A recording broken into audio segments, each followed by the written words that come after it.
Assalamu alaikum. This is me, Dr. Salahuddin, your histology teacher. Okay guys, today we are going to discuss another chapter in the histology which is about a type of connective tissue, cartilage. Cartilage के बारे में last lecture में हमने थोड़ा बहुत discuss किया था। आज हम इसको डिटेल में डिस्कस करने वाले हैं, ठीक है। और ये एक एग्जांपल भी हो जाएगा कनेक्टिव टिश्यू का, तो जो कनेक्टिव टिश्यू टॉपिक है वो आप लोगों के लिए इजी हो जाएगा, ठीक है। Okay, let's start.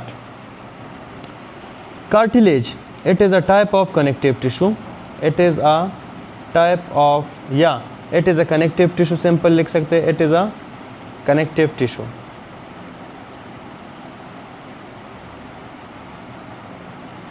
अब अगर कनेक्टिव टिश्यू है तो हमने क्या बोला था कि कनेक्टिव टिश्यू के अंदर सेल होते हैं और ग्राउंड सब्सटेंस होता है।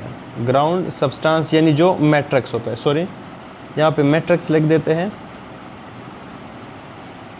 Ground substance and matrix. Okay, जो कनेक्टिव टिश्यू है उसमें सेल होंगे एंड मैट्रिक्स होगा। अब बात हो रही है कार्टिलेज की, तो सेल कौन से होंगे? Chondrocytes, chondroblast and chondrocytes.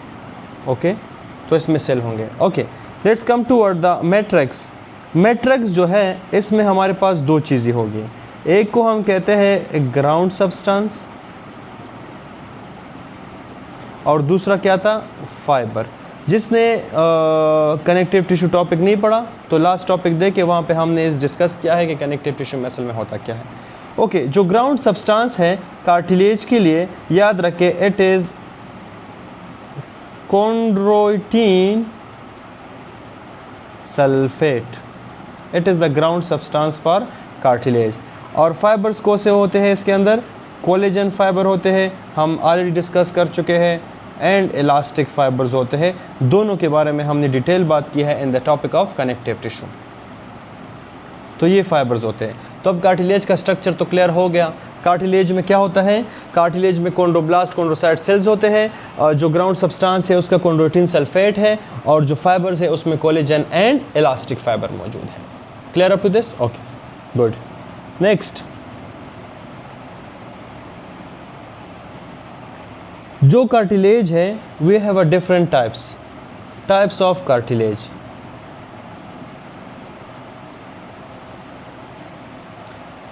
याद रखें, हमारे पास जो पहला टाइप ऑफ कार्टिलेज है इट इज़ हाइलिन कार्टिलेज।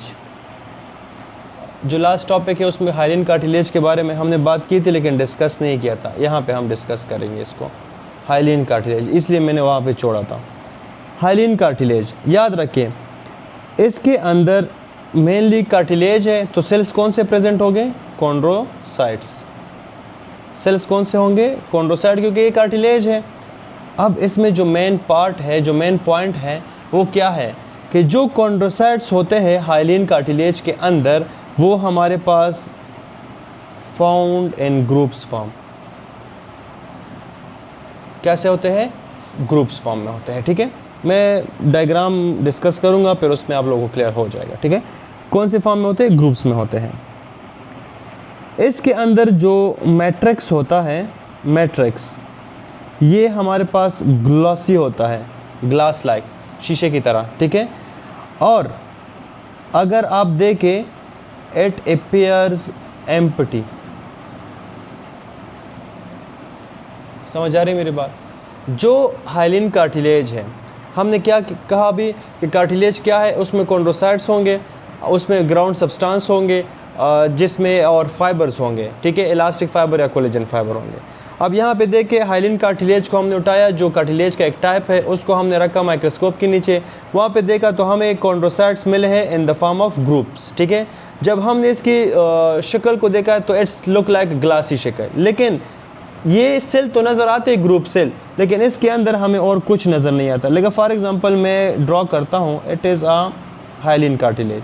इसके अंदर हमें मिलेंगे chondrocytes in the form of group.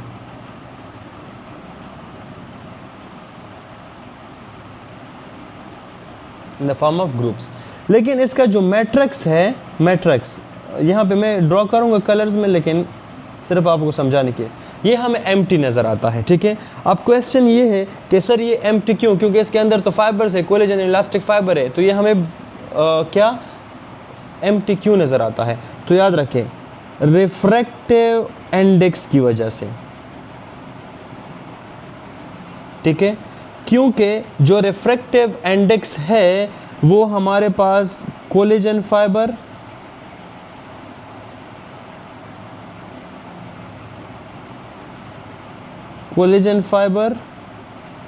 And ground substance का क्या है, सेम है। तो इसलिए ये एक दूसरे को क्रॉस करते हैं और हमें जो हाइलिन कार्टिलेज है वो क्या नज़र आता है, एम्प्टी नज़र आता है। I know guys it's complicated, quite complicated for you, but let me give you example. एक दूध का गिलास लो, उसमें दूध डालो और उस दूध के अंदर हमारे पास सफ़ेद बाल डाल दो, नज़र आएगा किसी को? नो। क्यों नज़र नहीं आएगा? क्योंकि एक तो दूध सफ़ेद है, ऊपर से आपने सफ़ेद बाल काटा है, दोनों सेम है, ये एक दूसरे को जो रिफ्रैक्टिव इंडेक्स है वो कट करेंगे तो हमें दूध में सफ़ेद बाल नज़र नहीं आता। सेम लाइक दैट जो कोलेजन फाइबर है और जो मैट्रिक्स है, ग्राउंड सब्सटेंस है, वो दोनों का जो कलर है वो सेम है, इसलिए वो एक दूसरे को सेम क्रॉस करते हैं, रिफ्रैक्टिव इंडेक्स का ज़ीरो आता है, हमें नज़र नहीं आता, हमें एम्प्टी नज़र आ जाता है। Very simple. नेक्स्ट, जो हाइलिन कार्टिलेज है इसके अंदर कोलेजन फाइबर्स होते हैं, एज आई मेंशन यहाँ पे कोलेजन फाइबर, ठीक है। लेकिन द क्वेश्चन इज कि सर कोलेजन फाइबर के तो हमारे पास 4 टाइप्स हैं, कौन सा कोलेजन फाइबर हाइलिन कार्टिलेज के अंदर होता है? Always remember it's type 2। Hyaline cartilage के अंदर कोलेजन फाइबर होता है। कोलेजन फाइबर के 4 टाइप से कौन सा टाइप इसके अंदर मौजूद होता है? टाइप 2। नेक्स्ट क्वेश्चन, सर ये जो हमारे पास हाइलिन कार्टिलेज है, स्पेलिंग को इग्नोर करें, हाइलिन कार्टिलेज है, ये कहाँ पे प्रेजेंट होता है? तो इसके लिए एक निमोनिक है and the mnemonic is ACE inhibitor are present in the ER. ACE inhibitors are present in ER. ACEER.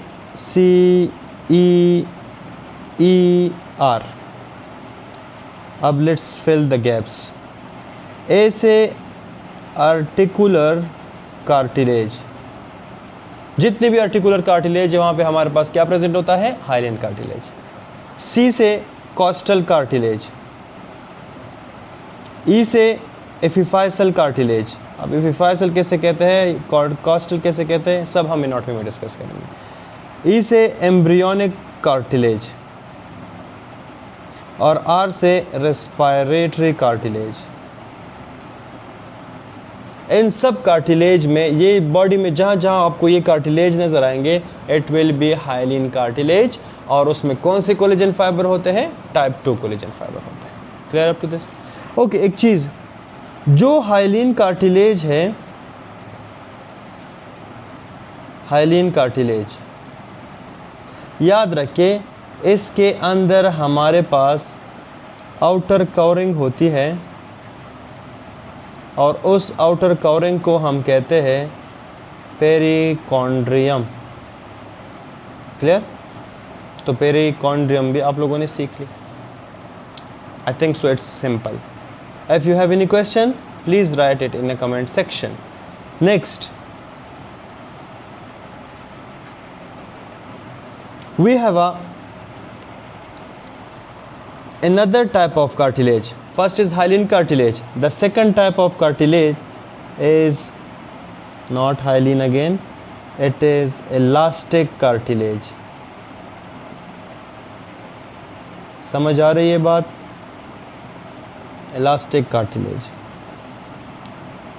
Elastic cartilage के अंदर भी हमारे पास सेल्स कौन से होंगे? कार्टिलेज है तो एज आई मेंशन कॉन्ड्रोसाइट्स होंगे। कॉन्ड्रोसाइट्स जो है प्रेजेंट होंगे in group form, group form में प्रेजेंट होंगे। Again if we draw the elastic cartilage, so we will see the chondrocytes in group form.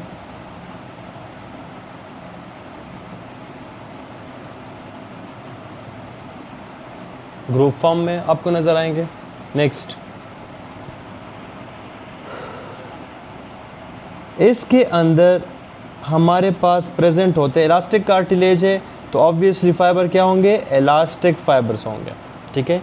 और याद रखें ये जो इलास्टिक फाइबर है they can be seen in the matrix. देखिए hyaline cartilage में क्या था, मैट्रिक्स खाली नज़र आ रहा था, क्यों, क्योंकि उसमें जो फाइबर्स थे वो नज़र ही नहीं आ रहे थे, उसका मैट्रिक्स के साथ कलर ही सेम था। यहाँ पे इलास्टिक फाइबर मौजूद होंगे, ठीक है, मैट्रिक्स में, तो वो हमें नज़र आएंगे। अगर हम देखें तो वी विल सी द क्या elastic fibres in the matrix. Okay, next, अगर आप चाहते हैं कि ये जो इलास्टिक फाइबर है इनको देखें तो इसके लिए स्टेन रिक्वायर्ड, स्टेन चाहिए। और स्टेन क्या है, as I told you in the connective tissue, kindly जाए और वहाँ पे देखें, ठीक है, मैं यहाँ पे नहीं बताऊँगा, क्योंकि अगर आप लोग वहाँ पे जाओगे देखोगे तो उस चीज़ पे थोड़ी मेहनत लगेगी और उस मेहनत की वजह से फिर आप लोग को वो चीज़ हमेशा के लिए याद हो जाएगी। तो इसलिए मैं चाहता हूँ कि आप वहाँ पे जाए कनेक्टिव टिश्यू में और वहाँ पे देखें कि इलास्टिक फाइबर्स के लिए हम कौन सा स्टेन यूज़ करते हैं, ठीक है। नेक्स्ट, हमारे पास जो इलास्टिक कार्टिलेज है इसमें कौन से कोलेजन होते हैं, टाइप 2, इसमें भी टाइप 2 कोलेजन होता है, collagen fibre,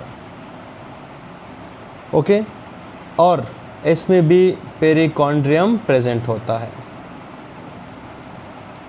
same to the hyaline cartilage, ठीक है। अब क्वेश्चन ये है कि सर इलास्टिक कार्टिलेज कहाँ पे हमें नज़र आएगा।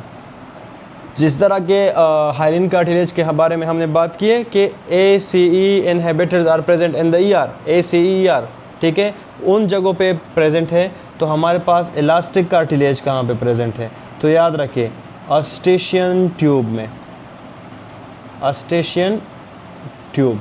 दूसरा एयर लोब, तीसरा एपिग्लॉटस, 4 कॉर्निकुलेट कार्टिलेज,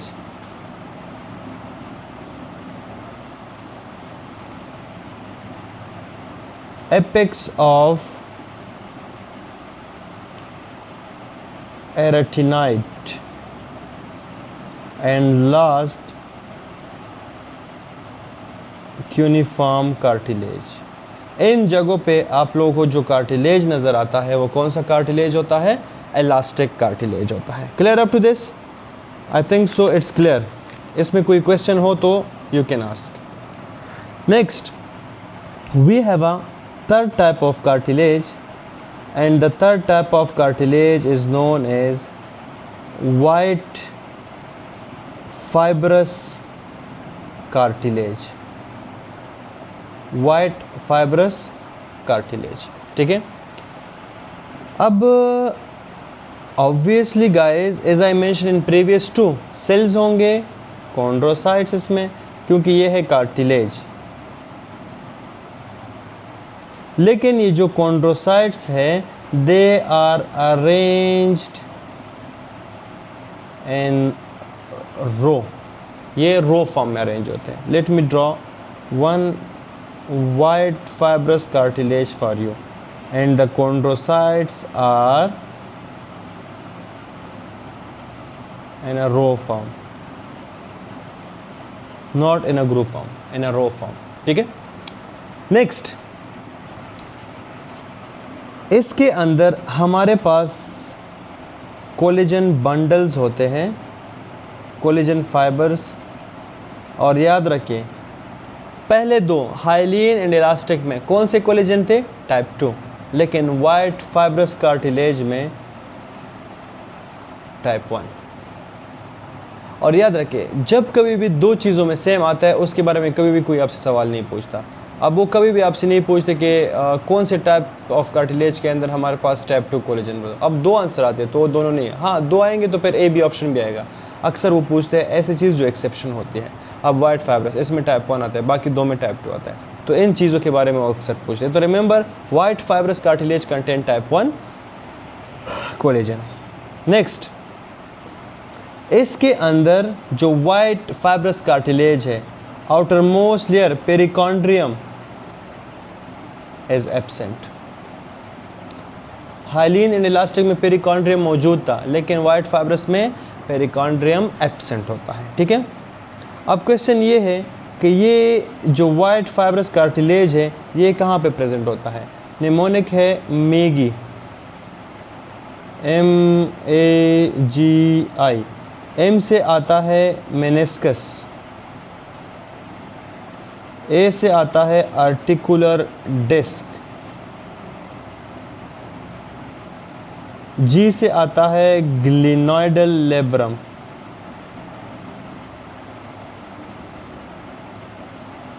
और I से आता है इंटरवर्टेब्रल डिस्क, इंटरवर्टेब्रल